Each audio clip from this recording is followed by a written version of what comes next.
ಆಂಜನೇಯಂಗೆ ಪರ್ಯಾಯವಾಗಿ ಕಾಣ್ತಾ ಇರೋದೇ ಸಿದ್ದರಾಮಯ್ಯ.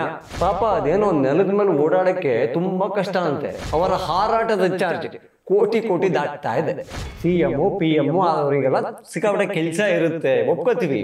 ಬೆಂಗಳೂರಿಂದ ತುಂಬಾ ಹತ್ರದಲ್ಲೇ ಇರೋ ಮೈಸೂರಿಗೆ ಕೂಡ ಪ್ರೈವೇಟ್ ಚಾಪರ್ ತಗೊಂಡು ಹೋಗಿದ್ದಾರೆ. ₹1000 ಮುಗಿಯೋದಕ್ಕೆ ಯಾರಾದ್ರೂ ಲಕ್ಷ ಖರ್ಚು ಮಾಡ್ತಾರಾ? ಸಿದ್ದರಾಮಯ್ಯನವರಿಗೆ ಯಾರಾದ್ರೂ ಸಿಂಪಲ್ ರಾಮಯ್ಯ ಅಂದ್ರೆ ನಂಗೆ ತುಂಬಾ ನಗು ಬರುತ್ತೆ. ಆ ಮಂಡಿ ನೋವಿನ ಸಲುವಾಗಿ ಟೊಯೋಟದು ದೊಡ್ಡ ಕಾರ್ನ ತಂದಿದಾರಂತೆ. ಆ ಕಾರು ರೋಡಲ್ಲೇ ಹೋಗುತ್ತಾ ಅಥವಾ ಅದು ವಿಮಾನದ ತರ ಆಕಾಶದಲ್ಲಿ ಹೋಗುತ್ತಾ? ಸಿಂಪ್ಲಿಸಿಟಿ ವಿಚಾರಕ್ಕೆ ಇವರು ಅರವಿಂದ್ ಕೇಜ್ರಿವಾಲ್ ತರ ಕಾಣ್ತಾರೆ ನಂಗೆ. ಇಂಥ ಸಿದ್ದರಾಮಯ್ಯನವರನ್ನ ಸಿಂಪಲ್ ರಾಮಯ್ಯ, ಖರ್ಚಿಲ್ಲದ ರಾಮಯ್ಯ ಅಂತಾರಲ್ಲ, ಹೆಂಗ್ರಿ ನಂಬೋದು? ನಗದೇ ಹೆಂಗ್ರಿ ನಂಬೋದು? ಜೈ ಶ್ರೀರಾಮ್. ನಾನು ಅಜಿತ್ ಬೊಪ್ಪನಹಳ್ಳಿ.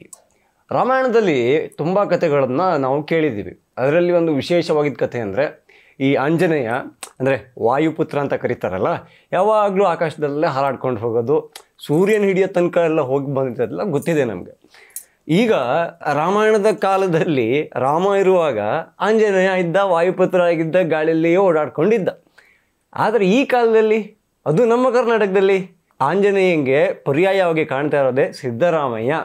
ಯಾಕೆ ಅಂತ ಕೇಳಿ, ಅವ್ರಿಗೆ ಪಾಪ ಅದೇನೋ ನೆಲದ ಮೇಲೆ ಓಡಾಡೋಕ್ಕೆ ತುಂಬ ಕಷ್ಟ ಅಂತೆ. ಹಾಗಾಗಿ ಯಾವಾಗಲೂ ಗಾಳಿಯಲ್ಲೇ ಇರ್ತಾರೆ. ಇದರಿಂದಾಗಿ ವರ್ಷದಿಂದ ವರ್ಷಕ್ಕೆ ಅವರ ಹಾರಾಟದ ಚಾರ್ಜ್ ಕೋಟಿ ಕೋಟಿ ದಾಟ್ತಾ ಇದೆ. ಯಾವ ರೇಂಜಿಗೆ ಅಂತ ಕೇಳಿದ್ರೆ 2023 ಮತ್ತು 24ನೇ ಸಾಲಿನಲ್ಲಿ 12.65 ಕೋಟಿ ಖರ್ಚಾಗಿದ್ದರೆ ಈಗ 24-25 ಬರುತ್ತಲ್ಲ, ಆಲ್ರೆಡಿ 20 ಕೋಟಿ ಹತ್ರ ಬಂದು ತಲುಪಿದೆ. ಇದು ಎಲ್ಲಿಂದ ಹೋಗೋ ದುಡ್ಡು? ಇದು ಕನ್ನಡಿಗರು ಟ್ಯಾಕ್ಸನ್ನು ಕೊಟ್ಟು ಈ ಖಜಾನೆಗೆ ಕಳಿಸ್ತಾರಲ್ಲ, ಆ ದುಡ್ಡಲ್ಲಿ ಈ ಹಾರಾಟಗಳಾಗ್ತಾ ಇದ್ದಾವೆ. ಹಾಗಾದರೆ ಹಾರಾಟ ಮಾಡೋದು ತಪ್ಪ? ಖಂಡಿತ ತಪ್ಪಲ್ಲ.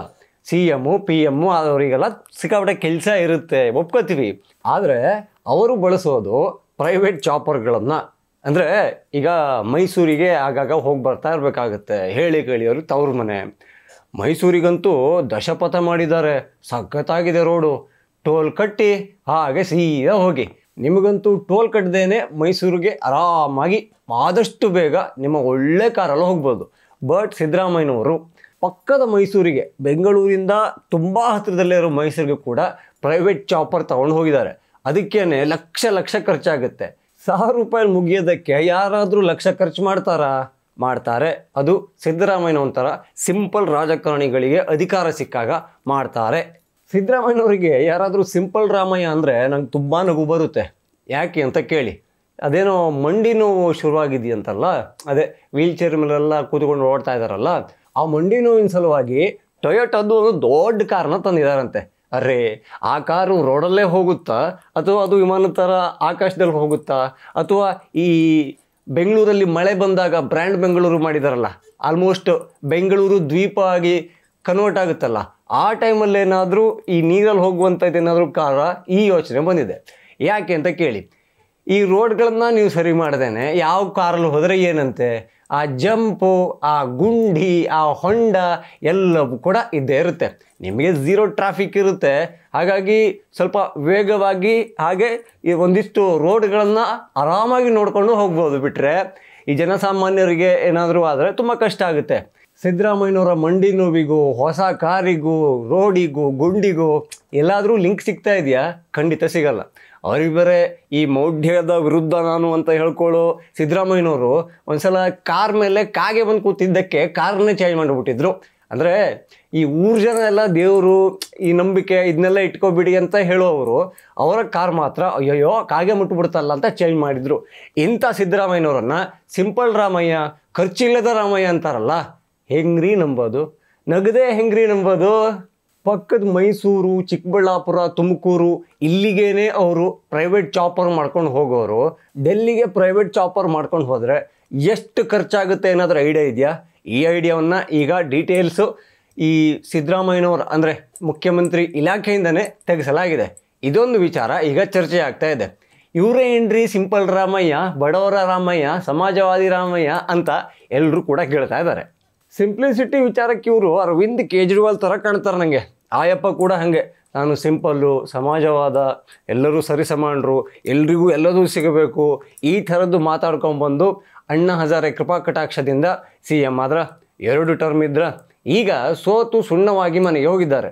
ಅವರು ಸಿಂಪಲ್ ಮನುಷ್ಯ ಅಂತ ಹೇಳ್ಕೊಂಡು ಬಂದು ಸಿಂಪಲ್ಲಾಗಿಯೇ ಇದ್ದಿದ್ರೆ ಜನ ಅವ್ರನ್ನ ಆಶೀರ್ವಾದ ಮಾಡ್ತಾ ಇದ್ರೇನು. ಆದರೆ ಅವರು ಒಂದು ಸಾಧಾರಣವಾದಂಥ ಬಟ್ಟೆಯನ್ನು ಹಾಕ್ಕೊಂಡೇ ಇರ್ತಾರೆ. ಅವರ ಮನೆಯಲ್ಲಿ ಆ ಪೀಠೋಪಕರಣಗಳು ಮನೆಯನ್ನು ರಿನೋವೇಷನ್ ಮಾಡ್ತಾರಲ್ಲ, ಅಲ್ಲಿ ಆಗಿದ್ದ ಖರ್ಚನ್ನು ನೋಡಿ ಡೆಲ್ಲಿ ಜನ ಕಂಗಾಲಾಗಿದ್ರು. ಅವರಿಗೆ ವ್ಯಾಯಾಮ ಮಾಡೋಕ್ಕೆ ಟ್ರೆಡ್ಮಿಲ್ ಅಂತಾರಲ್ಲ, ಅದನ್ನು ಸ್ವತಃ ಅವರ ಮಗನಿಂದ ಬಾಡಿಗೆ ತಗೊಂಬಂದಿದ್ರು. ಆ ಬಾಡಿಗೆ ಹಣ ಆ ಮೂಲ ಯಂತ್ರಕ್ಕಿಂತ ಜಾಸ್ತಿ ಆಗ್ಬಿಟ್ಟಿತ್ತು. ಜನ ಇದನ್ನೆಲ್ಲ ನೋಡಿ ರೋಸ್ ಹೋಗಿ ಅವ್ರದ್ದು ಸ್ಕ್ಯಾಮ್ ಬೇರೆ ಆಯ್ತಲ್ಲ, liquor scam, liquor not liquor scam ಆದಮೇಲೆ ಅವರಿಗೆ ದೊಡ್ಡ ಹಿನ್ನಡ ಅಂತ ಹೇಳ್ಬೋದು. ಜೈಲಲ್ಲಿ ಆ ಸಿಂಪಲ್ ಕೇಜ್ರಿವಾಲ್ ಸಿಕ್ಕಾಬಿಟ್ಟೆ ತಿಂಗಳ ಇರಬೇಕಾಯ್ತು. ಆಮೇಲೆ ಎಲೆಕ್ಷನ್ ಬಂತು, ಜೈಲಲ್ಲಿ ಇದ್ಕೊಂಡೆ ಮುಖ್ಯಮಂತ್ರಿ ಆಗಿರ್ತೀನಿ ಅಂತ ಒಂದಿಷ್ಟು ಹುಂಬ ನಾಟಕವನ್ನು ಮಾಡಿದ್ರು. ಆಮೇಲೆ ಜನ ಸರಿಯಾದ ಪಾಠವನ್ನು ಕಲಿಸಿ ಮನೆಗೆ ಕಳಿಸಿದ್ರು. ಅವರ ಸಿಂಪ್ಲಿಸಿಟಿ ಇದೆಯಲ್ಲ, ಅದೇ ಥರ ಸಿದ್ದರಾಮಯ್ಯನವರಲ್ಲೂ ಕೂಡ ನನಗೆ ಅಷ್ಟೇ ನಕಲಿ ಸಿಂಪ್ಲಿಸಿಟಿ ಕಾಣ್ತಾ ಇದೆ. ಅವರು ತುಂಬಾ ದುಬಾರಿ. ಈಗ ಓಡಾಟಕ್ಕೆ ಕಾರ್ಗಳನ್ನು ಬಳಸೋದು ಕಮ್ಮಿ ಮಾಡ್ತಾ ಇದ್ದಾರೆ. ವಿಮಾನ, ಹೆಲಿಕಾಪ್ಟರ್, ಪ್ರೈವೇಟ್ ಚಾಪರ್ಗಳನ್ನೇ ತಗೊಂಡು ಹೋಗ್ತಾರೆ. ಆ ಹೊರೆ ನೇರವಾಗಿ ಟ್ಯಾಕ್ಸ್ ಪೇಯರ್ಸ್ಗೆ ಬೀಳುತ್ತೆ. ಆದರೆ ಖರ್ಚನ್ನು ಕಮ್ಮಿ ಮಾಡ್ಕೋಬೇಕು ಅನ್ನೋ ಯಾವ ಮೈಂಡ್ಸೆಟ್ ಕೂಡ ಸಿದ್ದರಾಮಯ್ಯನವ್ರಿಗೆ ಇಲ್ಲ. ಯಾಕೆ ಹೇಳಿ? ದುಡ್ಡು ಅವ್ರದ್ದಲ್ಲ, ಜನ ಕೊಡ್ತಾರಲ್ಲ. ಅವರಿಗೆ ಆವಾಗಲೇ ಹೇಳಿದ್ನಲ್ಲ ಮಂಡಿ ನೋವು ಅಂತ.